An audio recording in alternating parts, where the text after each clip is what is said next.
हमारी सरकार, हमारी जो पार्टी है, उसका एक और एक ध्येय है कि जन हित वाले जो मुद्दे हैं उनको लाया जाए, जनता के लिए कार्य करा जाए, विकास की बातें करी जाए, विकास करा भी जाए। सिर्फ इस तरह की छिछली राजनीति करना हमारा काम नहीं है। उसके लिए बहुत सारी चीजें होती हैं, प्लेटफॉर्म होते हैं, उसके लिए हम कर सकते हैं, करना चाहें तो, लेकिन हमारा एक ही उद्देश्य है। ठीक है, अभी कांग्रेस के प्रवक्ता जुड़े नहीं है, वो जुड़ेंगे जरूर, हम उनसे जवाब लेंगे।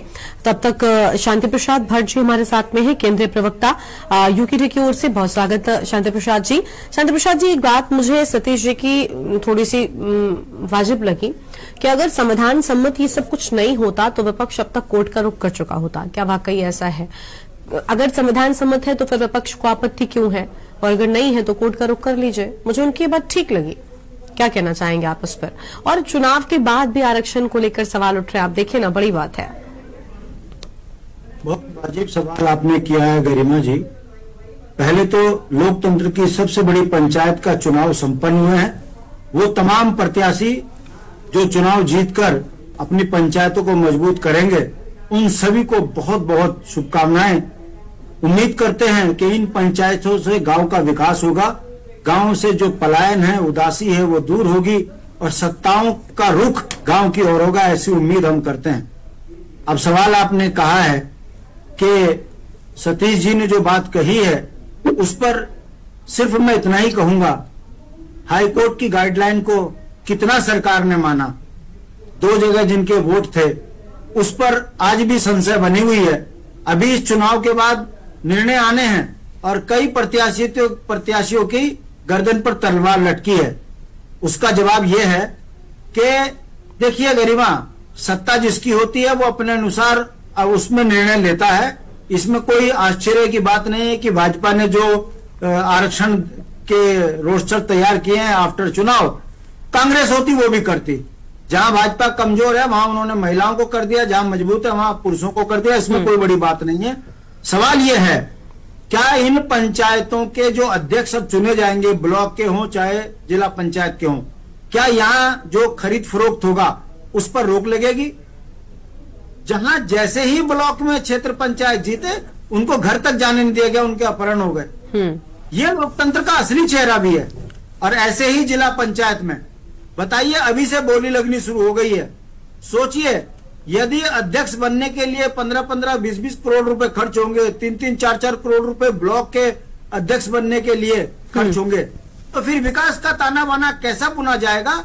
हमारी ये मांग है कि आने वाले समय में सरकार जिला पंचायत अध्यक्ष और ब्लॉक अध्यक्ष को सीधे चुनाव कराए, ताकि ये जो खरीद फरोख्त होती है, लोकतंत्र को बदनाम करने का जो माहौल गांव में बनता है, उस पर रोक लगे। अब आ जाइए कि भारतीय जनता पार्टी की कार्यप्रणाली पे जो सवाल खड़े हो रहे हैं आफ्टर चुनाव, ये कभी खड़े ना होते यदि जिनके चुनाव निर्वाचन पर आपत्तियां आई थी, राज्य निर्वाचन आयोग उसको तुरंत उसके में अमल कर देता, तो शायद आज ये डिबेट भी ना होती। अब क्योंकि सत्ता और सत्ता का दुरुपयोग होता हुआ लग रहा है, इसलिए ये डिबेट भी हो रही है। मगर बावजूद इसके हमें विश्वास है कि जहां नियम विरुद्ध काम होगा उनके ऊपर कार्रवाई करने के लिए हाईकोर्ट और राज्य निर्वाचन आयोग है। उम्मीद कीजिए आने वाले समय में दूध का दूध पानी का पानी होगा। मगर इस समय गांव के अंदर माहौल जिस तरीके से खरीद फरोख्त का शुरू हो चुका है, यह लोकतंत्र के लिए शर्मसार करने वाली घटना है। और सबसे बड़ी दुख की बात है, भारतीय जनता पार्टी के नेता जिस तरीके से निर्दलियों को उतार रहे हैं गाँव में, जिस तरीके से सत्ता का लाभ देने की बात कर रहे हैं कि सत्ता में हमारे से जुड़ोगे तो आपको आगे लाभ मिलेगा वरना नुकसान होगा, इससे पता चलता है कि भाजपा अपनी असली राजनीतिक जो है चेहरे पे आ चुकी है। निर्दलियों को धमकाना और विपक्षियों को ये कहना कि हम सत्ता है, हमारे खिलाफ करोगे तुम्हारे को ना तो बजट मिलेगा ना काम मिलेगा, ये बताता है कि भाजपा अभी भी तानाशाही पे आई है, इनको अकल नहीं आई है। निर्दलियों का जीतना भारतीय जनता पार्टी के मुंह पर तमाचा है। मगर दुर्भाग्य है, लोकतंत्र में ये हारने पे भी अपनी जीत बताते हैं और ये दुर्भाग्यपूर्ण है। आने वाले समय में इनको और चोट लगेगी। ठीक है, हमारे साथ में रिटायर्ड कर्नल कैलाश देवरानी जी, अध्यक्ष एसएसएम की ओर से है। स्वागत सर आपका भी। कैलाश जी, आप क्या कहना चाहेंगे? क्या वाकई पूरी तरीके से खरीद फरोख्त पर अब चुनाव आ गया है? पदों के लिए जिस तरीके से करोड़ों रुपए खर्च करने की बात सामने आ रही है, अगर ऐसा होता है तो ये बिल्कुल ठीक बात है कि विकास तो फिर आगे चलकर क्या ही होगा। जय हिंद गरिमा जी।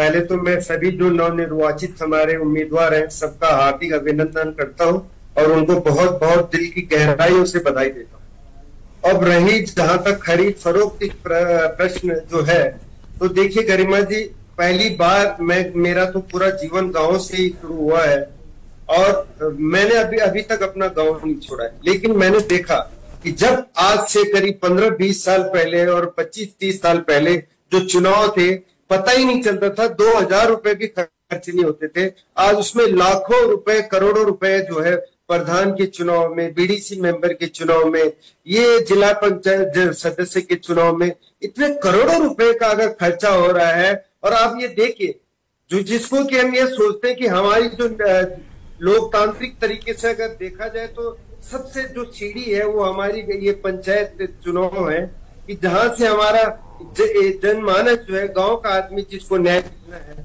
अगर वहां भ्रष्टाचार शुरू से ही पनप रहा हो तो उससे आप सोच सकते हैं कि किस प्रकार की